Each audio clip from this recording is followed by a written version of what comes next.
Kaixo, proportzionaltasuna lantzeko hitz batzuk ezagutu behar ditugu. Eta horietako lehenengoa zein da? Arrazoia. Hemen dut apuntatuta, eta zer da arrazoia?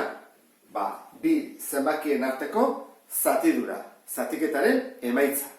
Orduan, 3 laurden izango litzake arrazoi bat.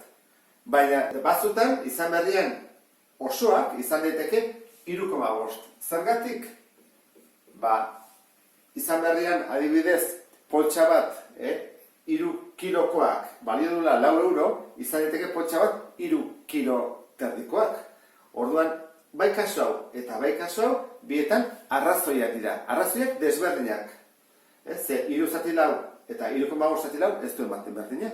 Hau baldin badira arrazoiak, eta asko ditugu, proportzioa zer da? Baditugunean bi arrazoi berdinak. Adibidez hau.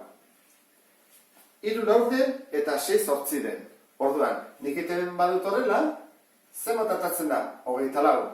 Zer motatatzen da? 24. Orduan, bi arrazoi hauek berdinak direnez, orduan esan dezakegu proportzio bat osatzen dutela. Orduan, proportzio batean, hemen, 4 zenbaki ditugu. A, B, C eta D. Eta muturrak zeintzu dira, jarriko dut borobilduta, A eta B. Horiek dira muturrak. Eta erdikoak, edo erdiak, dira B eta C. Orduan, horiek ezagututa, goazen ariketa mota batzuk egitea. Eta da, proportzio batean, gai bat falta zaigunean. Hemen ditugu, batetik mutur bat, falta zaigu bestea, eta bi erdiak.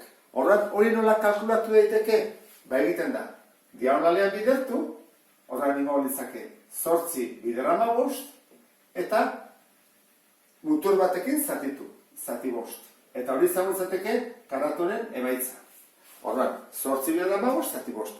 Baina badago beste bide bat motzagoa, kasu batzutan, adibidez honetan, 5. Zer egin behar da 15 izateko bider 3, ezta? Bekoa, kasu honetan erdiko bat, egin behar da bider 3, 8 bider 3, 24.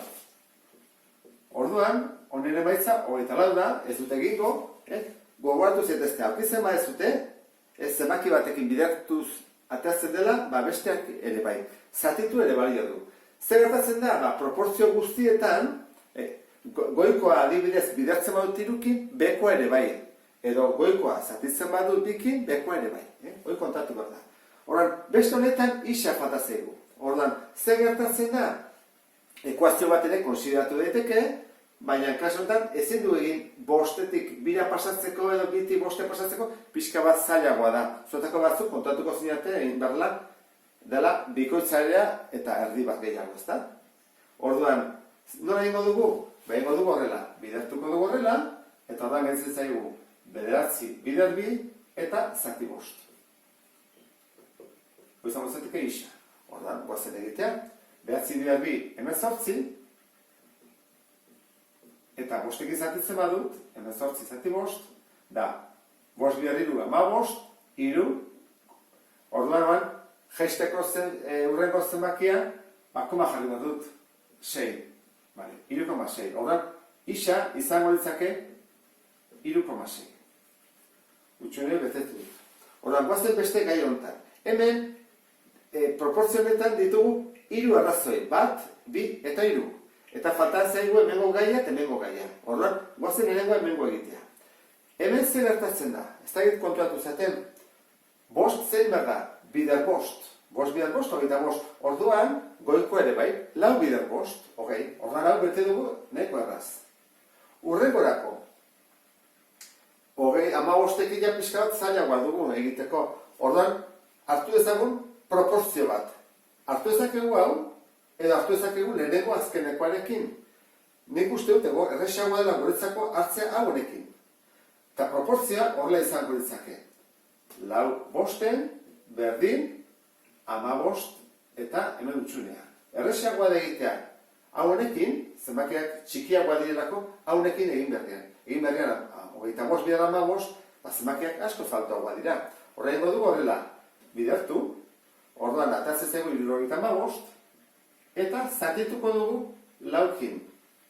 Orduan da, bat, eta hemen lau bider bat eta hiru, bost, horren hau izango izateke zortzi, zortzi berla hogeita hamabi, hiru, horren orain zeroa jaisteko baimena behar dut. Horren hau izango izateke zazpi, zazpi biderla hogeita zortzi, hogeita hamar, jartzut azken ene bukatu dugu, hogeita hamar, bale. Horren izango izateke hemen zortzikoma, hirurogeita hamabost. Eta azkeneko mota izango litzake egitea gai bat faltarenean eta konposatu denean. Adibidez da hemen isak eramar. Bestak arrexagoa ziren. Orduan, hau nola egiten dugu? Ego genuke horrela bidertu, beti bezala, eta zati sei. Eta beste aldean zer jarriko dugu? Isak eramar. Hoi da erabat. Eta beste erabat da, diagonalean bidertu. Hau biderra hau, berdin, hau biderra hau. Horran egingo ditutenak, lehenengo da, erdiak bidertu, zortzi bider hamabost,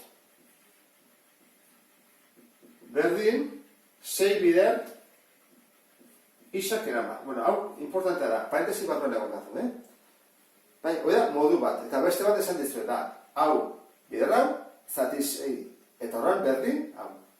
Ulertzen da, esate dizuet, hemen jarriko dizuet.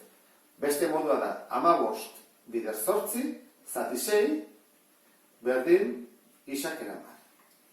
Birak ondo daude. Orduan, egingo dugu, adibidez, bat egin behar dugulako, hau, iruditzen bat zaizue. Orduan, zortzi bider hamabost, egun dogei, berdin, eta horren guazi egitea biderketa hau, horrela, ikasi dugu bezala. Sei bider isak, sei isak, sei bider hamar, irurogei, behin minusarekin. Orduan, hau pasatuko dut ezkerretara, egunogei, gehi, irurogei, berdin, sei isa, irurogei, gehi, irurogei, egundalarogei, berdin, sei isa, egundalarogei, zati sei isa, eta egundalarogei, zati sei, egin beharko horrek zatiketa, eta tazitzaigu hogeita hamar. Horran, jarriko torrela, emaitza, hogeita hamar. Eta hau izango da, beste modua. Hemen egingo bagenu, berne atakulitzea guke.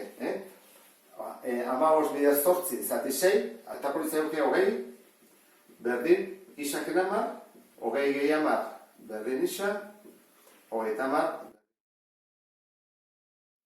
Bueno, gure arte.